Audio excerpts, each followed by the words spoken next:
ও মা তুমি দাঁড় কাটতে থাকেন কেন কি আছে কেন মানে পুতির বউ আনিছ তুমি দাঁড় কাটবা কি জানি একটা দাঁড়া কাটে না তুমি তোমরা মায়েরা কি কুটবুট দেবার বলছো ননদকে কেন বমরা সই যাচ্ছে বুঝিছো কি করছো এ মা কি কাটতেছে কাই হাওয়া দিয়ে কাটতেছে তুমি তাই দাও কি কয় চল রাজা করতেছে মেয়েটা তাই করতেছে তা ঠিক আছে তা তুমি পুতির বউ আনিছ কি কাজ করার জন্য কাজ করবা কেন তুই চুপ কর আমি কি করছি এই ছলটা ছেলে দিল কুড়াল কাম তাহলে বড় রান্দা কি আর তুই করছিস তো আমার কাজ করে না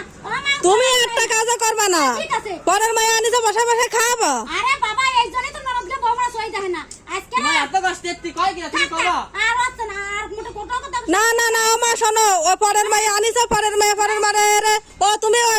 টঙ্গে উঠাই দিয়ে না তোরা তো দূরে খাই শ্বশুর বাড়ি গেছিস তোরা 6 মাস পরে একদিন আসবি ওই দূরের কাছে গণ দেয়া যায় আমি কাটতে ভালো আমি বিকালে কাটে দিবানি তাই তাহলে পরের মেয়েটার বিকেল কেটে দিবি না আমি রান্না কি তোর বোনটা আইতে খাবে নাকি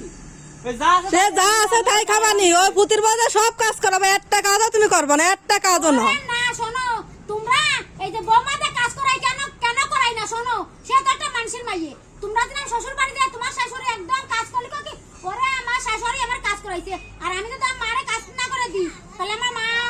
ওরে খিরা করে দেবে তোমরা এসে খালি খাবা ননদরা খাবা ওর বরেরটা করবে ওর মায়েরটা করবে ছেলেরটা করবে তোমরা ভাইছো কি যাও তোমরা যাও শ্বশুর বাড়ি চলে যাও আমার তো আমি দেখবানি যাও তোমরা শ্বশুর বাড়ি যাও আমার তো আমি দেখবানি আমার বৌমার কাজ করতে না কি করতে আমি বুঝবানি যাও